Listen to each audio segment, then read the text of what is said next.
En los últimos días del emperador Adriano, Roma ya no era una ciudad de mármol. Era un imperio de sombras. Su cuerpo, consumido por la enfermedad, se aferraba al poder como un náufrago a un pedazo de madera podrida.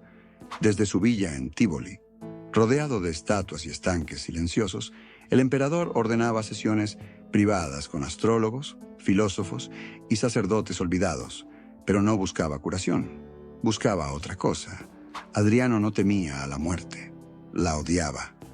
La consideraba una traición del universo. Especialmente desde que su amado Antino se había ahogado, en circunstancias que nadie pudo explicar. Fue entonces cuando comenzaron los rituales. No en templos, sino en cámaras subterráneas, más allá de los jardines. Allí se reunían figuras con túnicas oscuras, que hablaban lenguas muertas y portaban espejos velados con ceniza. Los sirvientes escuchaban cánticos. A medianoche, olor a sangre quemada. Puertas cerradas con símbolos antiguos. Algunos decían que el emperador ya no dormía, sino que viajaba. Una noche, el centurión de guardia lo vio salir de la cámara, con los ojos completamente negros. No dijo una sola palabra, solo murmuró: «Él me respondió». Los rumores crecieron. Decían que Adriano había cruzado el umbral y hablado con los muertos, que buscaba reconstruir un puente hacia Antino, que ya no gobernaba solo Roma, sino algo más allá de ella.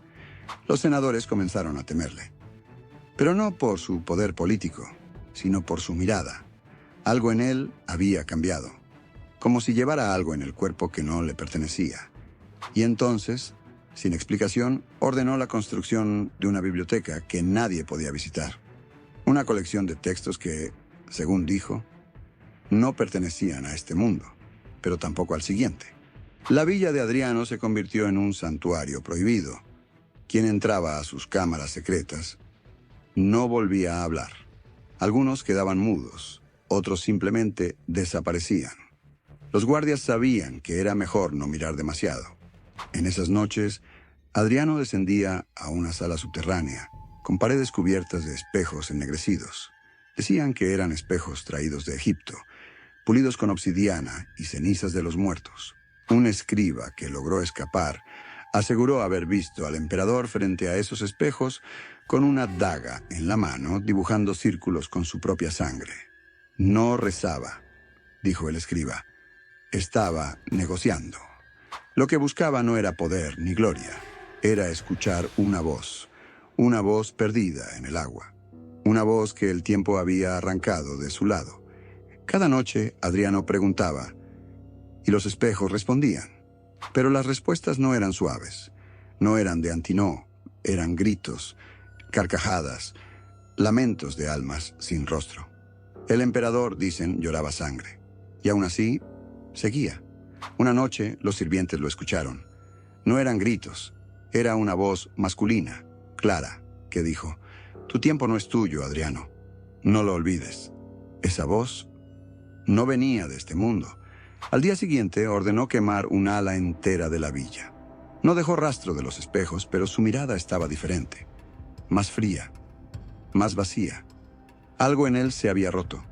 Comenzó a escribir cartas en las que hablaba del otro lado. Decía haber visto ciudades de ceniza, ríos de cristal y figuras que lo llamaban el emperador que negoció con la muerte. Y en esas cartas, escondidas bajo sello personal, advirtió: «Hay voces que no deben ser escuchadas. Lo que hay al otro lado no es paz, es hambre». Poco antes de morir, Adriano mandó esculpir un mausoleo gigantesco, no con símbolos de victoria, sino con figuras cubiertas por velos, serpientes y puertas entreabiertas. Decía que no era una tumba, era una señal. Sus últimos días fueron silenciosos. Se negaban a hablar con médicos o generales, solo escribía. Sus cartas eran entregadas a una orden secreta de escribas que no respondían a nadie, excepto a él. Tras su muerte, Roma respiró aliviada. Pero algo extraño ocurrió. En las semanas siguientes, 4 de sus senadores murieron por causas desconocidas. Uno fue hallado con los ojos quemados, otro con la lengua arrancada. El Senado ordenó investigar la villa. Pero cuando los soldados llegaron, encontraron las cámaras selladas y una advertencia escrita en griego sobre una puerta de piedra. Aquí no yace un hombre, yace un pacto. Los registros de esa expedición desaparecieron, pero un papiro olvidado, encontrado siglos después, relataba algo más, que los soldados no encontraron el cuerpo del emperador, solo una túnica negra y un espejo roto.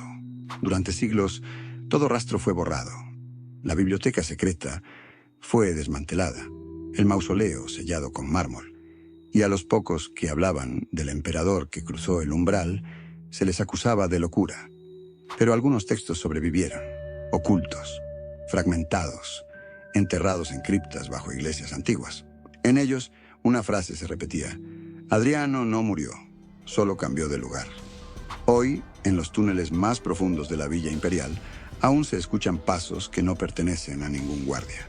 Y en las noches sin luna, algunos afirman haber visto un rostro reflejado en el agua, que no es de este mundo, un rostro que observa, que espera, que no envejece, porque hay emperadores que buscan la eternidad en mármol y otros que pactan con los muertos.